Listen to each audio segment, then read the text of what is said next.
Maliit, magulo, mahirap.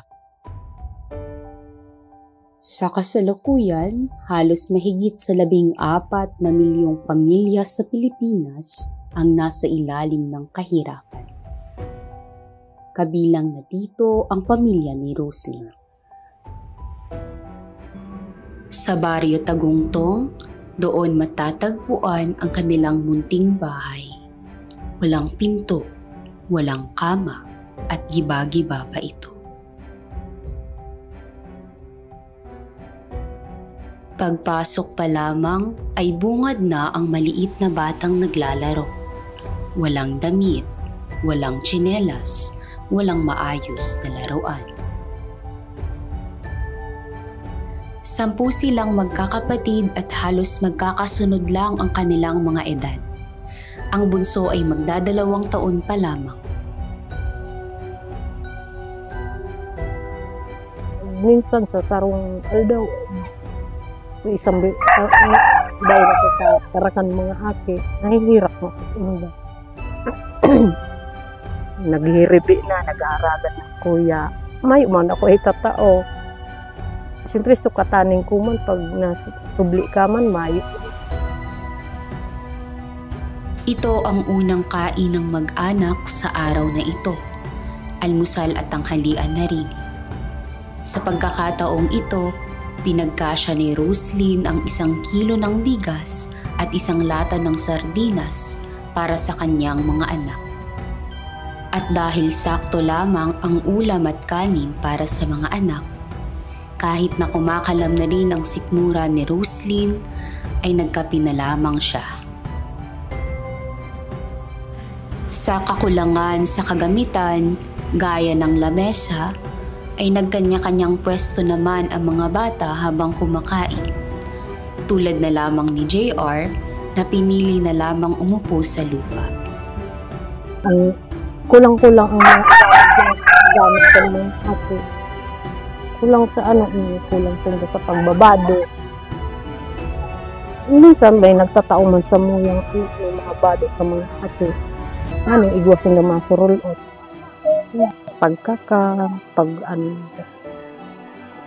So dahil ko na tatao sa inda minsan pag hinaharagad nila sa kuya. Dahil sa kahirapan ay hindi na niya natutugunan ang mga pangangailangan ng mga anak. Hindi rin kasi sapat ang kinikita ng kanyang asawa mula sa pagiging helper sa isang maliit na auto repair shop. Minsan ay wala pa itong kita kung walang customer. Sa oral daw, tigko-control ni ang pagtipid kan sa iyang kita. Titipid ko. Halimbawa, kung may 200 kami sa sarong aldaw, titipid ko para magkasya. Pag naghahagad sila sa kuya na kung igwasin daw mabakalon, dahil ko man natatao, okay man da sa inda. Kahit kulang-kulang sila sa mga kagamitan, nagpapasalamat naman si Roslyn na hindi sakitin ang kanyang mga anak. Sinda digdi sa karong, karawat, yaw laon.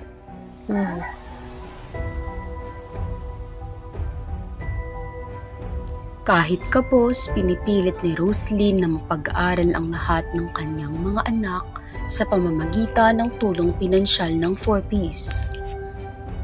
Sa ikalaraan kada 2 buwan, nag-pay out kami ng 4Ps.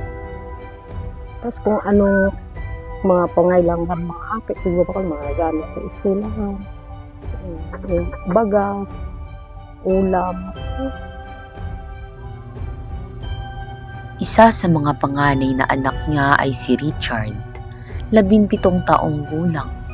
Nakararating lamang ay aming nakapanayam upang magbigay din ng kanyang saloobin ukol sa sitwasyon ng kanilang pamilya.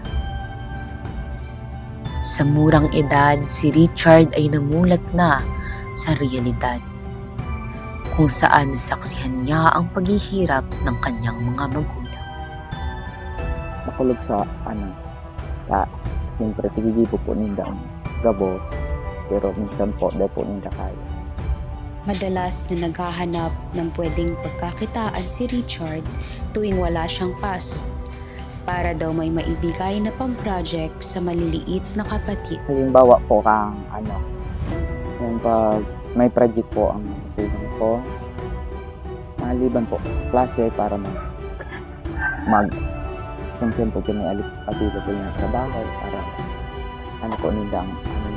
para po libo ang paagi para pagiging sila ng project. Nagpapasalamat po kay mama tapos kay papa daw pa pa po naging libuhan po nila ng paagi para makapag-adal po kami. Simple lamang ang hiling ni Richard para sa kanyang mga kapatid.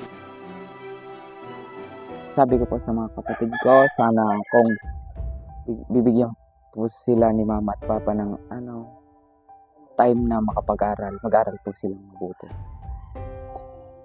Ang pangarap ko po, makapagtapos po magklase para makatabang po sa pamilya, sin makakuha po ni maray na trabaho, kung sakali man po makatapos. Pero pipiritan ko po na makatapos. Sa kabila ng kahirapan ng buhay na kinahaharap ng pamilya ni Roslyn, positibo pa rin ang kanyang pananaw sa kanilang sitwasyon. Okay naman sa kuya, pagdakal man ang ati ko, tama og maman. Siyempre, kapag may Dawa makukulit, ay ko sa mga ati ko, kung sila mag-arago, kaya nindang buhayon. Dahil sila pirmi mawaran ng trabaho, dahil sila mag-asas mo. Mayo man kami itatao sa inda. Sila, magpursige, magtrabaho, kananganing iwa silang ikaburo. Ang mensahe ko naman sa bagong kinasal, kung sila magkaroon ng pamilya, mag-control. Dahil na sila mag-arog sa kuya, dako lang aki. Hanggang 3, 4, family planning. Kanganin dahil madagdagan, magparada ko lang aki.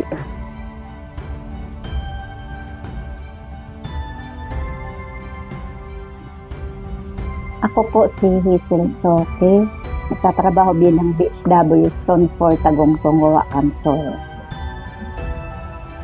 Gamit ng family planning. At kung ano man yung gusto nilang gamitin, yun ang pinapaliwanag namin ng maigi para maintindihan nila kung paano gamitin. At yun, kailangan namin i-monitor, follow up, para tuloy-tuloy ang paggamit nila ng family planning kung sakali. At matigil yung pagdami ng anak. Ayon sa kanya ay mayroong common family method na ginagamit. Ito ay ang pills, condom at injectables na pabor sa masa. Libre ito sa center. Mayroon din daw na oral contraceptive para sa mga nagpapadede.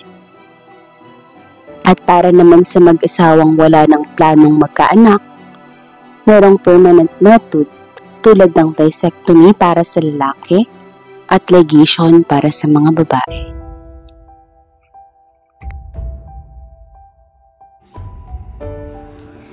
Sa kabila ng hirap at pagsubok, ang kwento ni Roslyn at ng kanyang pamilya ay nagsisilbing paalala sa atin.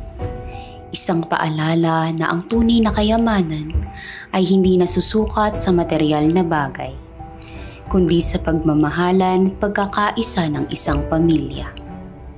Ang kanilang pagtitiis at pag-asa ay nagbibigay inspirasyon sa atin na harapin ang mga hamon ng buhay ng may tapang at determinasyon. Ang kanilang kwento ay isang tawag sa atin upang tumulong at magmalasakit sa mga nangangailangan at upang maging mas maingat sa pagpaplano ng ating pamilya. Sa huli, ang pag-asa at pagmamahal ang siyang magdadala sa kanila at sa atin tungo sa isang mas magandang kinabukasan.